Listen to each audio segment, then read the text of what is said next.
How's it going, Mario? Yeah. D2 guy playing in the SEC. Mizzou also has a D2 guy, and Cody Schrader playing running back in the SEC. Just, from your own experience, what has that transition been like, not just for the football, but all the amenities? What you didn't get in D2 and now what you get up here? Just being able to come here and learn the smaller details. I always emphasize Coach Mo Hardesty, how he's molded my game.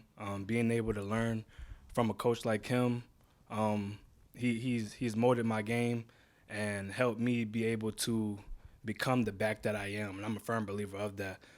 He's really broken me down and built me back up to be able to handle SEC play, and I thank him for that. I thank him for bringing me in, and I thank him for allowing me to come in and embrace the talents that I have, and him also modifying it in a way, But just coming from D2 to the SEC, it's just the smaller things and the finer things that someone have to do in order to put themselves ahead, because it's bigger and better and faster and everything. So just being able to come and compete and just learn every single day is a blessing to me.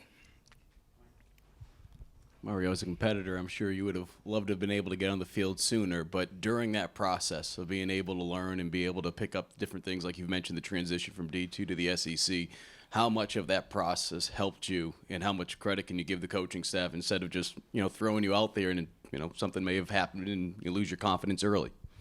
It's for anyone, it's kind of easy you can get lost in the sauce because you may not be playing or anything like that, but just being able to keep my faith in God, keep God first, and be able to trust what I have and my talents and my ability and stuff, and being able to learn from the guys like DK and Juju and stuff, because we have a great running back room.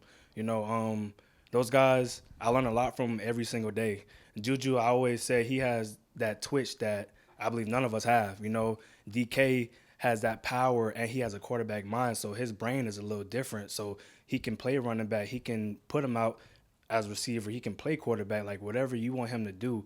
So it's a thing where we all learn from each other, and we all crafted each other in a way. And I'm thankful to have those guys as my teammates, and thankful to be able to play along with those guys, and just be able to have Coach Mo as our coach and be able to coach us and adapt us into his game and how he wants us to play. Mario, along those lines, when you were running at Newberry or wherever you were working hard, did you think, was the mindset, hey, one day I can play in the SEC and I can play in a Power 5 conference, and what is it like to kind of fulfill that goal that you had?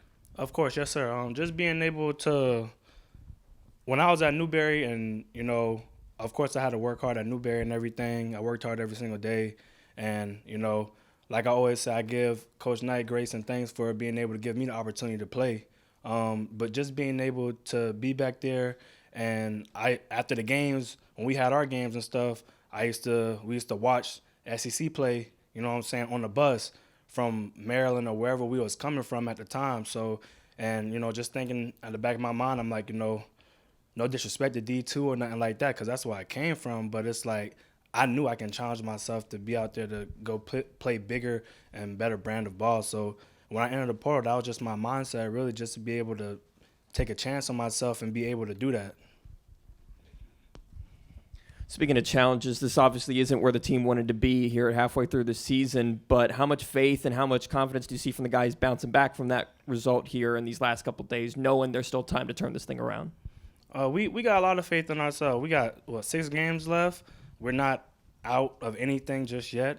We came today at practice full of energy, ready to compete every single day, just ready to bring what we know in our style of play. The emphasis of the week, I believe, is just straining a little more, doing a little more, and just being able to have those finer details so that, it could be that one play towards this, we win the ball game, So just being able to strain and do just a little bit more, and being able to emphasize that so that we can be able to play harder and longer and everything, just so that we can finish out these last 6 games. Obviously, the game got away later, but the hurdle in the first half, you ever done that before in a game? I know you got a track background in your family. Can you kind of walk us through the hurdle touchdown? Okay, so the track background in my family, my oldest brother, he ran track. Well, all of us ran track, but my oldest brother, he went to college for track. He ran track in high school, also played football, but he was a hurdler.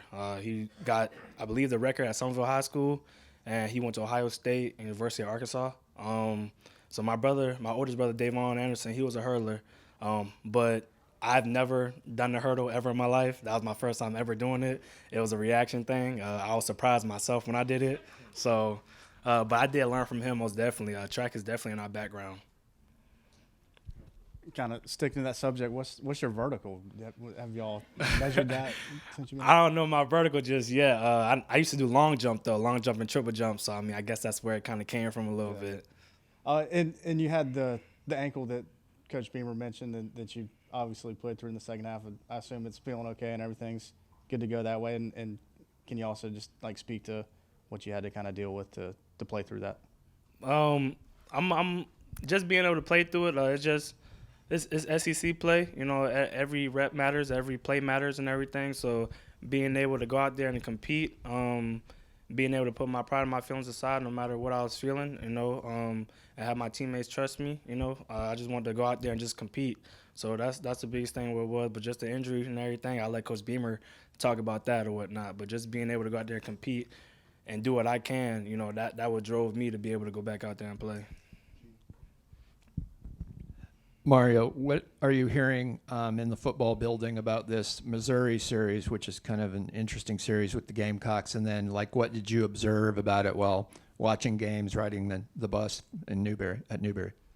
Like Coach Beamer mentioned this morning, it's the Columbia Trophy, if I'm not mistaken, back in 2012, just doing a little bit of history on it or whatnot, and just knowing how serious this game is, not only because they're a good team and they're 5-1, but also the rivalry for the Columbia Cup, just being able to embrace that culture and that rivalry, I guess you can say. But just being able to watch these games on the way back from, you know what I'm saying, when I was playing at Newberry, and just being able to watch Missouri, South Carolina, LSU, just the different teams and stuff, just being able to, as a kid, I always dreamed of playing big-time football. You know, football is a real big thing in my family. That's something that we always did. My Uncle Sam, which is my mom's brother, we always watch old-time running backs, old-time college games and NFL games and stuff like that. And I knew just one day, like, if I was blessed enough to have this opportunity to play Power 5 football, you know, I'll give it all I can, and that's just what I'm doing every day. I was just wondering, what kind of critique did your brother give you on your hurdle? When I got back to the locker room and everything, and, you know, got on the bus and all, not the bus, but when I got back home and I look at the group chat, because I got a group chat with my mom and my brothers and them, that he was talking trash, like I didn't put the right leg up first or something like that. But he was congratulating me and just happy for me and my success and everything, and, you know, just talking to me about it. Who are some of those guys, you know, NFL old SEC guys that you feel like you kind of model your game after? And then is there anything specific you feel like you've picked up from DK and Juju talking about how y'all influence each other? For sure. Adrian Peterson, Derrick Henry, Ezekiel Elliott, Marshawn Lynch, just guys like that. Emmitt Smith, Josh Jacobs. Like, the list goes on. Like, me and my uncle used to go through a whole list of, like, 40-plus running backs. Eddie George. Like, I watched all the old-time, big-time running backs. And being able, what I picked up from DK and Juju, just being able to run routes, being able to learn the knowledge that they had from playing Power 5 football. DK, he was coming to the running back position, but DK always been a high-caliber player his whole life, even in high school. I remember watching DK when I was at Stratford, and he was at Fort, and he was just a high caliber player. So just being able to pick up and pick their brains on different things and situations and this setting of football, it helped me and elevated my game a lot. And I'm blessed to have those guys as my teammates and be able to go to work with them every single day. Nick was just in here kind of talking about the growth that he's experienced coming into, you know, SEC football after an illustrious high school career. Where have you seen him grow as a person and as a receiver over the last, I guess, 6 months? Nick has definitely grown his confidence. He's definitely grown as a young man, I believe Nick is definitely going to be a problem within the years to come. He's evolving, elevating every single day, and everything that he's getting, he's deserved, you know. And I'm glad to see a young guy like him being able to step up to the plate and be able to flourish and do things that everyone know that he's capable of doing. Mario, a couple for you. Do you know Cody Schrader at Mizzou? You ever talk to him? No, sir.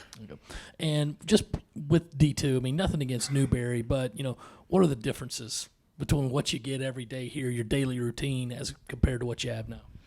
I would say the biggest difference from like D2 and Power 5 or anything like that is just the size and some of the positions, like OL, DL, a little bit stronger, a little bit faster and bigger and stuff like that.